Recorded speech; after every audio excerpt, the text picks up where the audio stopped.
IEEE software life cycle यानी कि SDLC, इसमें SDLC में अलग अलग डॉक्यूमेंट्स और उनके IEEE नंबर दिए हुए हैं। डॉक्यूमेंट का फॉर्मेट बताया हुआ है आपको, या ये कहें कि टेम्पलेट बताया हुआ है। और इस टेम्पलेट में आपको या तो आप पूरा फॉलो करें या अपने हिसाब से उसे टेलर करें, चेंज करें, ये आपके ऊपर है। मैं एक एक करके बताता हूं। सबसे पहला आता है सॉफ्टवेयर प्रोजेक्ट मैनेजमेंट। तो ये है IEEE 16326। क्या है? सॉफ्टवेयर प्रोजेक्ट मैनेजमेंट क्या हुआ? IEEE 16326। अगला जो आता है इसमें है सॉफ्टवेयर क्वालिटी एश्योरेंस।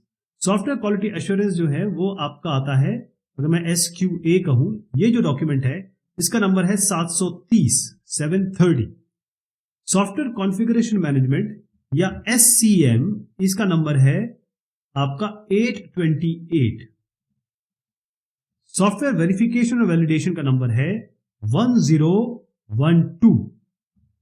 ऐसी SRS, सॉफ्टवेयर रिक्वायरमेंट स्पेसिफिकेशन का नंबर है, पहले इसका अलग नंबर था, अब नंबर हो गया इसका 29148। याद रखिएगा।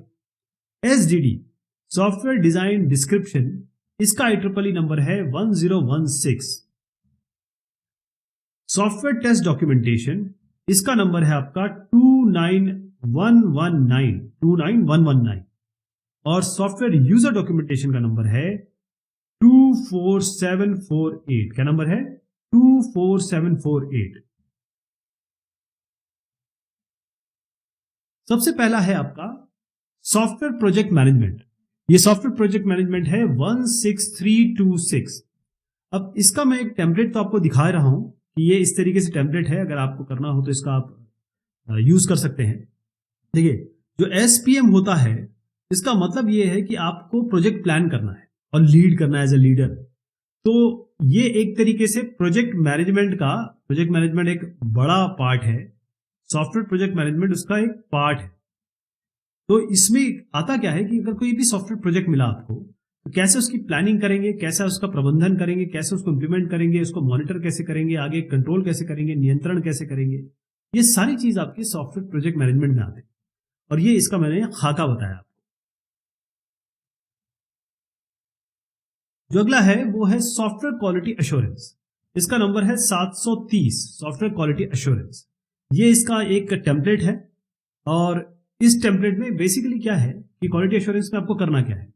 इसका मतलब यह है कि आपकी जो सॉफ्टवेयर इंजीनियरिंग के जितने भी प्रोसेसेस हैं, गतिविधियां हैं, और जितने भी फंक्शंस हैं, जितने भी कार्य हैं, मेथड, उसमें किस तरीके से क्वालिटी आप इंश्योर करेंगे, वो मेन चीज आती है इसमें। देखिएगा, आप मोस्टली आप वेरिफिकेशन वैलिडेशन के बारे में बात कर रहे हैं और सारी चीजें आती है इसमें कि भाई रिव्यू कब होगा, आपका ऑडिट कब होगा, वो सारी चीजें आपको इसमें देनी पड़ती है कि कब क्या कैसे होगा। तो ये देखिए, कई ऐसे और मॉडल भी हैं, जैसे ISO IEC 9126 जो अब ISO 25010 हो गया है, या स्पाइस है, CMMI है, ये सारे और भी तरीके हैं SQA के। अगला है software configuration management. Software configuration का मैनेजमेंट का मतलब सीधा है कि चेंज, यानी सॉफ्टवेयर, ये इसका नंबर बता देता हूं, ये है 828। सॉफ्टवेयर कॉन्फ़िगरेशन मैनेजमेंट का IEEE नंबर है 828। तो SCM कहते हैं इसको, कि जितने भी परिवर्तन हो रहे हैं उनको ट्रैक करना, उनको कंट्रोल करना, नियंत्रण करना। और ये आपके एक बहुत बड़ा एक, आप इससे कहें कॉन्फ़िगरेशन मैनेजमेंट, उसका पार्ट है ये SCM, कॉन्फ़िगरेशन मैनेजमेंट का पार्ट है। तो SCM में आपका रिवीजन कंट्रोल होता है। कौन सा रिवीजन है? इसमें बेसलाइंस बनती है। बेसलाइंस वो ऐसे इस तरीके के, जैसे SRS आपने बना दिया, तो बेसलाइन अगर बन गई तो फिर उसका परिवर्तन इतनी आसानी से नहीं हो सकता। उसका एक पूरा प्रोसीजर है, रिव्यू में जाएगा वो। अगर कहीं भी कुछ गलती होती है तो SCM का काम यही है। SCM आप इसलिए बनाते हैं कि किसने उसे चेंज किया, कब चेंज किया, वो पता लग जाता है इससे। अगर SCM बहुत अच्छे से काम कर रहा है तो आप क्या है कि बहुत सारी चीजों से जो नुकसान आगे होने वाले हैं आपके, किसने किया, कब किया, अरे कोई अगर आदमी ट्रांसफर चला गया, कोई दूसरी जगह आ गया, तो ये सारी चीजें उससे पता चल जाती है।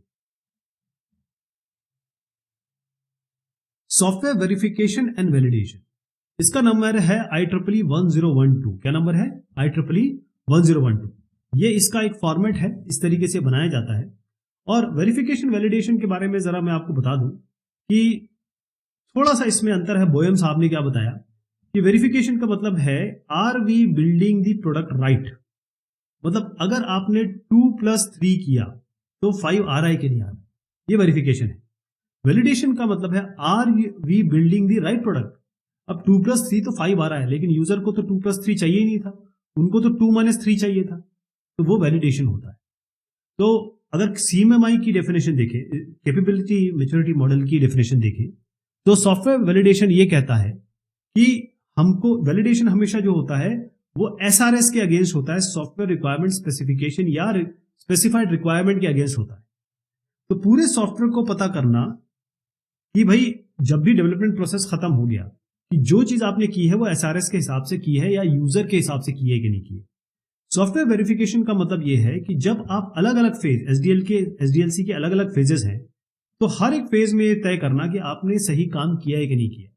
अगर एक डॉक्यूमेंट भी आप बनाते हैं उसको भी रिव्यू, क्योंकि जो सॉफ्टवेयर वेरिफिकेशन है वो स्टैटिक प्रोसेस है, इसका मतलब इसमें रिव्यू होगा, इसमें ऑडिट होगा, इसमें इंस्पेक्शन होगा। वैलिडेशन तो आपको रन करके देखना पड़ता है।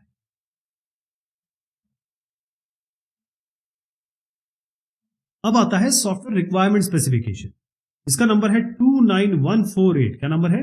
29148। तो ये इसका एक खाका है, एक फ्रेमवर्क है, अपने हिसाब से आप इसको बना सकते हैं। तो सॉफ्टवेयर रिक्वायरमेंट स्पेसिफिकेशन ये बेसिकली क्या है कि सॉफ्टवेयर आप क्या डेवलप करने वाले, कौन सा सॉफ्टवेयर डेवलप करने वाले। ये जो देखिए पहले क्या होता है कि जब सॉफ्टवेयर बनाने जाएंगे तो एक बिजनेस एनालिस्ट क्या होगा, अपने स्टेक होल्डर से मिलेगा और सारी रिक्वायरमेंट लेके आएगा। उस रिक्वायरमेंट इंजीनियरिंग उसके बाद होती है, एनालिसिस होती है, फिर फाइनली एक SRS बनता है। ये होता है आपके डेवलपर्स के लिए, मतलब आगे की टीम के लिए, डिजाइनर्स के लिए और डेवलपर्स के लिए होता है, मतलब आपकी टीम के लिए होता है। इसमें कहीं भी आप कॉस्ट या बजट वगैरह या टाइम ये सब नहीं देते। तो ये जो आया है वो यहां से आया है, यानी कि बिजनेस रिक्वायरमेंट स्पेसिफिकेशन कॉनॉप से आया है। तो SRS ये बेसिकली आपको क्या क्या देगा, आप देखिए इसमें क्या क्या चीजें हैं। इसमें नॉर्मली आप देखेंगे कि फंक्शनल रिक्वायरमेंट और नॉन फंक्शनल रिक्वायरमेंट जरूर होंगे। देखिए NFR है और ये सारे आपके फंक्शनल रिक्वायरमेंट भी इसमें दिए हुए हैं। मेन चीज ये है इसकी कि भाई फंक्शनल रिक्वायरमेंट क्या जरूरत है आपको और नॉन फंक्शनल क्या है। फंक्शनल मतलब जो एक्चुअल मेथड होंगे या काम होंगे जो आपके रिक्वायरमेंट स्पेसिफिकेशन में होना चाहिए कि भाई जो ये यूजर को चाहिए। नॉन फंक्शनल मतलब ये है कि इसकी परफॉर्मेंस कैसी होगी, क्या इसकी सिक्योरिटी दी है कि नहीं दी है, ये सारी नॉन फंक्शनल रिक्वायरमेंट में आती है। तो जो सॉफ्टवेयर रिक्वायरमेंट स्पेसिफिकेशन है वो आपको फंक्शनल और नॉन फंक्शनल दोनों रिक्वायरमेंट बताता है। और नॉर्मली इनको हम यूज केसेस से देते हैं, यूज केसेस UML में देते हैं। और हम हर बार बताते हैं कि कोई यूजर आपके सिस्टम के साथ, सॉफ्टवेयर के साथ किस तरीके से इंटरेक्शन करने वाला है। SRS में नॉर्मली आप यूज केसेस देखेंगे। अब बारी आती है सॉफ्टवेयर डिजाइन की, ये बड़ा इंपॉर्टेंट पार्ट है। इसका है नंबर 1016। क्या नंबर है? 1016 सॉफ्टवेयर डिजाइन डिस्क्रिप्शन का। इसको सॉफ्टवेयर डिजाइन डिस्क्रिप्शन कहते हैं, या फिर आप इसको सॉफ्टवेयर डिजाइन डॉक्यूमेंट भी कह सकते हैं या केवल डिजाइन डॉक्यूमेंट कह सकते हैं। ठीक है जी। सॉफ्टवेयर डिजाइन स्पेसिफिकेशन भी कह सकते हैं। IEEE इसे सॉफ्टवेयर डिजाइन डिस्क्रिप्शन कहता है, आप इसका कोई भी नाम ले सकते हैं। अब बेसिकली क्या है कि इसमें करना क्या है, हमको रिक्वायरमेंट मिल चुकी, हमको कोडिंग में देना है। इसके बीच कुछ ऐसा फॉर्मुलेट करना पड़ेगा ताकि रिक्वायरमेंट जो है वो डायरेक्टली कोडिंग में तब्दील हो जाए। तो बीच में आपको डिजाइन बनाना पड़ता है। तो आपको ये बताना पड़ेगा कि भाई कैसे आपको कोड करना है। तो उसके लिए आपको एक आर्किटेक्चर बनाना पड़ेगा, ओवरऑल जो सॉफ्टवेयर ओवरऑल स्ट्रक्चर है आपके सॉफ्टवेयर का।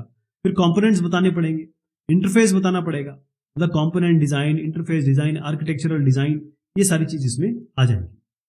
तो SDD में नॉर्मली आप देखेंगे कि आर्किटेक्चर डायग्राम होता है और इस आर्किटेक्चर डायग्राम से जो पॉइंटर्स निकलते हैं कि भाई ये कंपोनेंट है, इस कंपोनेंट का फिर आप और डिटेल डिजाइन पे जाते हैं। आप डिटेल डिजाइन में क्या होगा कि इस कंपोनेंट में ये डेटा डिजाइन, डेटा स्ट्रक्चर कौन सा यूज करेंगे, या फिर ये कहें कि हम इसमें आप ये भी दे सकते हैं, PDL भी हो सकता है, फ्लो चार्ट भी हो सकता है। PDL होता है जो डिजाइन लैंग्वेज है, ये प्रोसीजर डिजाइन लैंग्वेज, या फ्लो चार्ट भी हो सकते हैं। तो प्रैक्टिकली अगर आप ये देखें कि हम SDD बनाते क्यों है, हम एसडीटी इसलिए बनाते हैं कि एक रास्ता रहे, एक डॉक्यूमेंट रहे कि भाई सबका विजन क्या है सॉफ्टवेयर बनाने का, क्या हमें बनाना है और कैसा सॉफ्टवेयर काम करने वाला है।